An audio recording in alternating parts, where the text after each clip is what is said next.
Hello and welcome back to Byzantium and the Crusades. My name is Nick Holmes and this is episode 9 of The Fall of Constantinople, and the title of this episode is The Attack on the Golden Horn. In the last episode we heard about how 3 Genoese galleys sent by the Pope were approaching Constantinople, raising the hopes of the beleaguered defenders. Of course, this was just a tiny force which realistically had no hope of raising the siege, but nevertheless their approach was a sign that at least someone was looking to help. I won't spoil the story and tell you what happened to this brave attempt, for there was a much more important development underway which would put a lot more pressure on the defenders of Constantinople, and it's worth just explaining a bit more about the geography of Constantinople to understand the significance of what was going to happen. So the reason why Constantinople had such an excellent defensive position was that it was built on a triangular peninsula jutting into the sea.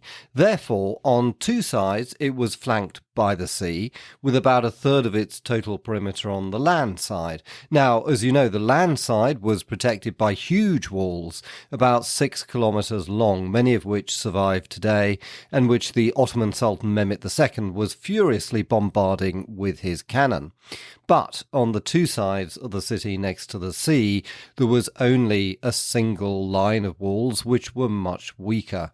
Now, the southern flank was facing the Sea of Marmara, which was difficult to attack because there was very little space to land troops in front of the walls, and the northern flank faced what was called the Golden Horn, which was a natural estuary formed by several rivers running into it. It was very wide and formed an excellent natural harbour.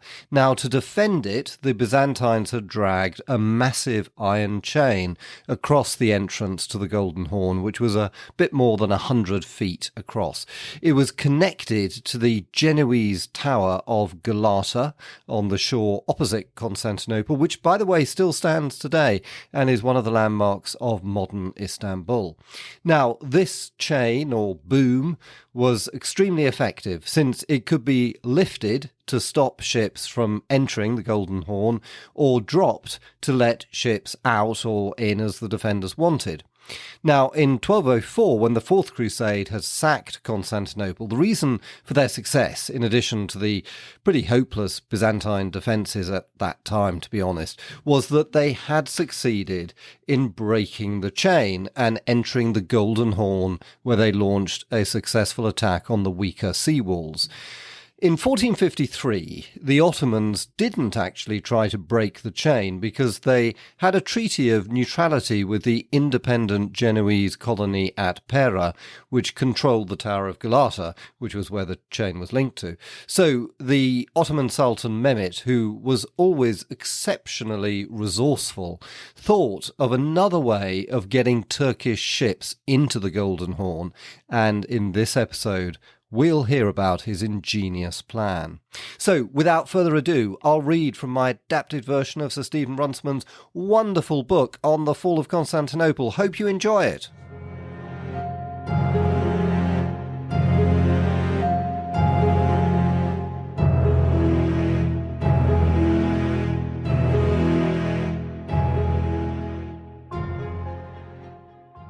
In the first 2 weeks of April, the wind had been blowing strongly from the north. Because of this, the 3 Genoese galleys, which the Pope had hired and filled with arms and provisions, were stormbound at Chios. On the 15th of April, the winds changed suddenly to the south, and the ships set sail at once for Constantinople. As they approached the straits, they were joined by a large imperial transport laden with corn, and bought by the emperor's ambassadors in Sicily. The Dardanelles were unguarded, as the whole Turkish fleet was now off Constantinople. The ships therefore sailed swiftly through into the Sea of Marmora. In the morning of Friday the 20th of April, watchers on the Byzantine sea walls saw them approach towards the city. They were seen too by Turkish watchmen who hastened to inform the Sultan. He leapt onto his horse and rode over the hills to give orders to his Admiral Baltoglu. The Admiral was instructed to capture the ships if possible, otherwise to sink them. On no account must they be allowed to reach the city. If he failed in this task, he was not to return alive. Baltoglu at once prepared his ships. He decided not to use the boats dependent on sails alone, as they could not run against the fresh southerly wind. All the rest of his fleet was to join him. The Ottoman Sultan had brought some of his best soldiers with him. These were loaded onto the larger transports. Some of the ships were fitted with guns, others were protected with shields and bucklers. Within 2 or 3 hours, the great Turkish armada set out, propelled by thousands of oars, to capture the helpless victims. They advanced confident of victory, drums beating and trumpets sounding. In the city, all the citizens who could be spared from the defence of the walls crowded to the slopes of the Acropolis or onto the summit of the huge ruined hippodrome, with anxious eyes fixed on the Christian ships, while the Sultan and his staff watched from the shores of the Bosphorus just beyond the walls of Pera. In the early afternoon, when the Turks came up to them, the Christian ships were already off the southeastern corner of the city. The Turkish Admiral Baltoglu from the leading trireme shouted to them to lower their sails. They refused and kept to their course. Thereupon the leading Turkish ships closed in on them. A heavy sea was now running, with the wind blowing against the Bosphorus current. It was difficult to manoeuvre the triremes and biremes in such weather. Moreover, the Christian ships had the advantage of height and were well armed. From their decks, their high poops and prows, and their crow's nests, the soldiers were able to pour down their arrows and javelins and stones onto the Turkish ships below them, and the Turks could do very little except try to board or set fire to the hulls. For nearly an hour the Christian ships sailed on, impeded by the Turks, but continually shaking them off. Then suddenly, just as they were about to round the point below the Acropolis of Constantinople, the wind dropped and their sails flapped idly. Here a branch of the current that sweeps southward down the Bosphorus hits the point and curves northward towards the Pera shore, and its pull is particularly strong after a southerly wind. The Christian ships were caught in it. After almost touching the walls of Constantinople, they began slowly to drift towards the very spot where the Sultan was watching the battle. It seemed easy now for the Turkish Admiral Baltoglu to take his prey. He had noted the damage that the Christians' fire could do to his ships if they came too close. He therefore brought up his larger vessels to surround the enemy at a slight distance, to fire cannonballs and flame-bearing lances at them, intending to close in again when they were weakened. His efforts were in vain. His light cannon lacked the necessary elevation, and any fires that were started were quickly put out by the well-trained Christian crews. He therefore called out to his men to advance and board the ships. He himself took as his target the Byzantine transport. It was the largest of the Christian vessels and the least well armed. He ran the bow of his trireme into its stern, while others of his ships came up and tried to fasten themselves to it with grappling irons or hooks. Of the Genoese ships, one was seen to be surrounded by 5 Turkish triremes, another by 30 Turkish fustae, and the third by 40 Turkish paranderia, all of them filled with soldiers. But in the confusion, no one could tell from a distance what was happening. The discipline on the Christian ships was superb. The Genoese wore effective armour, and they had supplied themselves with ample amounts of water with which to put out fire, and with axes that were used to lop off the heads and hands of the Turkish boarding parties. The Byzantine transport, though less well suited for warfare, carried barrels filled with the inflammable liquid known as Greek fire, which had saved Constantinople in many sea battles during the last 800 years. This was used with a devastating effect. The Turks, on their side, were handicapped by their oars. Those of one ship would be entangled with another's, and many were broken by the missiles that poured down from above. But whenever a Turkish ship was disabled, there was always another one to take its place. It was around the Byzantine ship that the fighting was most desperate. Baltoglu would not let go of it. Wave after wave of his men attempted to board it, only to be driven back by the Byzantines.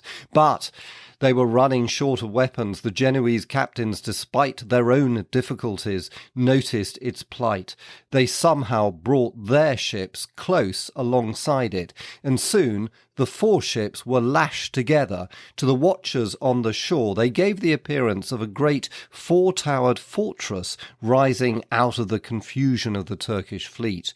All through the afternoon, the Byzantine citizens watched the battle with growing anxiety from their walls and towers. The Ottoman Sultan, too, watched excitedly from the shore, now shouting words of encouragement, now curses, and now instructions which his Admiral Baltoglu pretended not to hear.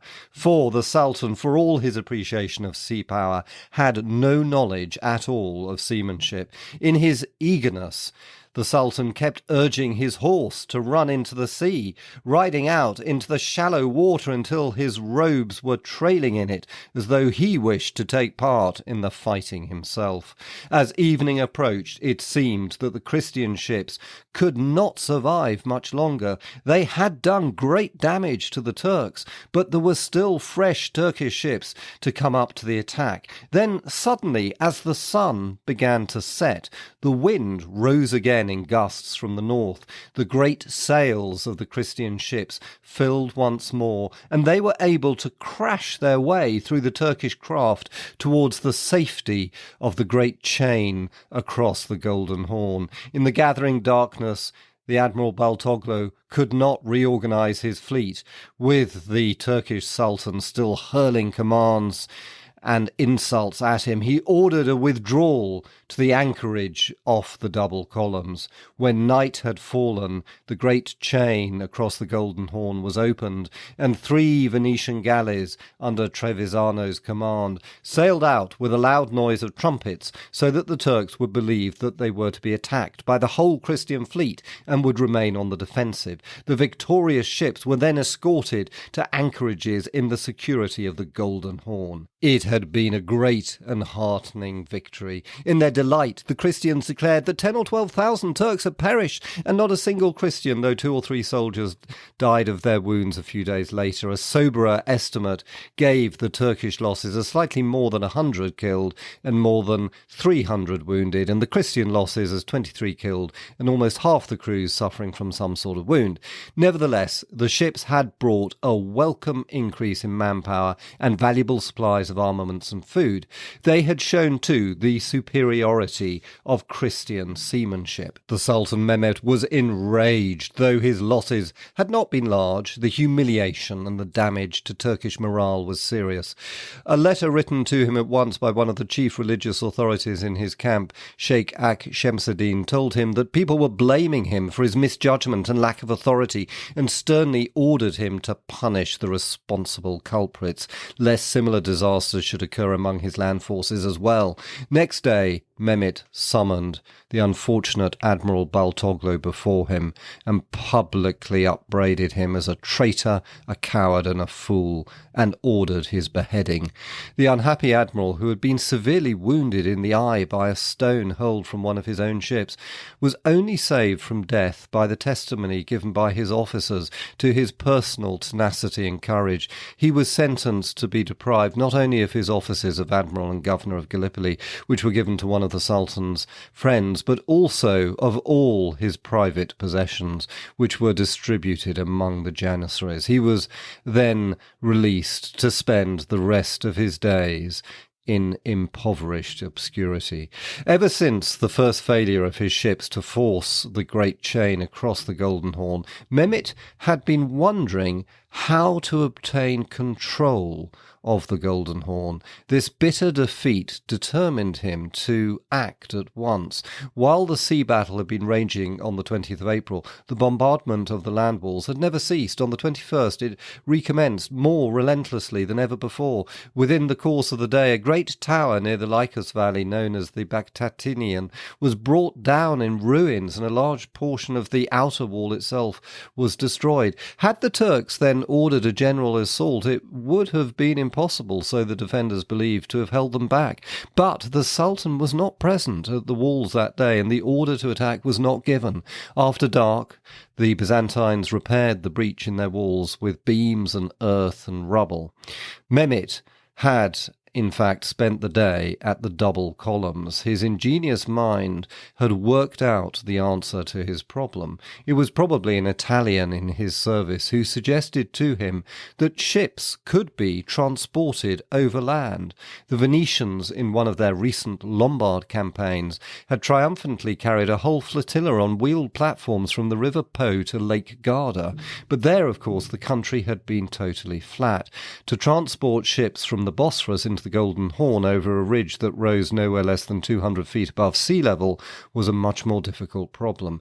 But the Sultan lacked neither manpower nor material. During the early days of the siege, his engineers had been constructing a road which seems to have run from Tafani up the steep valley which leads to the present Taksim Square, then to have turned a little to the left and come down the valley below the present British Embassy to the low ground beside the Golden Horn, which the Byzantines called the Valley of the Springs, and which is now known as Kashim Pasha. With the sailors in the Golden Horn, or the citizens of Pera, had noticed the construction of the road, they doubtless assumed that the Sultan merely wished to have easier access to his naval base at the double columns. There, timber had been amassed to make wheeled cradles for the ships, and a sort of tramway. Metal wheels had been cast and teams of oxen collected. Meanwhile, a number of guns were placed in the Valley of the Springs. On the 21st of April, work was speeded up. While thousands of artisans and labourers made the last preparations, the Sultan ordered his cannon behind Pera to play continuously on the great chain across the Golden Horn, so that the ships stationed there should be distracted, while the black smoke would obscure the view up the Bosphorus and veil his activities there. By a deliberate error, some of the cannonballs fell on the walls of Pera itself to keep the citizens away from them so that they could not pry. It was at the first glimmering of dawn on Sunday the 22nd of April that the strange procession of boats began. The cradles were lowered into the water and the ships tied onto them. Then pulleys dragged them ashore, and teams of oxen were harnessed in front of each, with teams of men to help over the steeper and more difficult parts of the road. In every boat the oarsmen sat in their places, moving their oars in the empty air, while their officers walked up and down, giving the beat. Sails were hoisted exactly as though the vessels were at sea, flags were flown, drums beaten, and fifes and trumpets played, while ship after ship was hauled up the hill as if it were in a fantastic carnival. A small fuster led the way. Once it had negotiated the first steep slope successfully, some 70 Turkish triremes, biremes, fusti and paranderia followed in rapid succession. Long before noon, the Christian sailors on the Golden Horn and the watchmen on the walls above the harbour saw to their horror this extraordinary movement of ships down the hill opposite to them into the waters of the Horn by the Valley of the Springs. There was serious consternation in the city. Before the last vessel had slithered into the harbour, the Venetian commander had consulted with the Emperor and Giustiniani, and on their advice had summoned the Venetian sea captains to a discussion at which Giustiniani was the only outsider allowed to be present. Various suggestions were made. One proposal was to induce the Genoese colony at Pera to join in a general attack on the Turkish fleet in the harbour. With the help of their boats, which had hitherto taken no part in the war, the Turks might easily be beaten in open battle. But the Genoese at Pera were unlikely to wish to abandon their neutrality, and in any case time would be lost over the negotiations with them.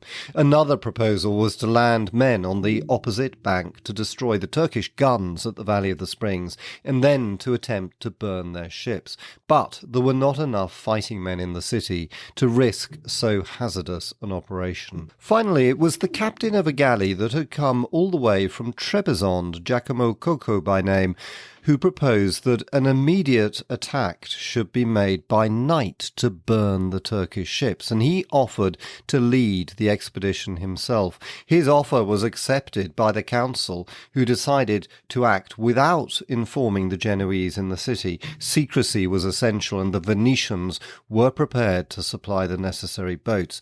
Coco's scheme was to send 2 large transports ahead, with their sides protected against cannonballs with bales of cotton cotton and wool. 2 large galleys were then to follow to drive off any Turkish opposition. Hidden by these great ships, 2 small fustae, propelled by oarsmen, would creep unnoticed into the midst of the Turkish fleet, cutting their anchor ropes and flinging combustibles onto them. It was a bold plan, and if it worked, it could destroy the Turkish fleet and pass the initiative back to the defenders of Constantinople.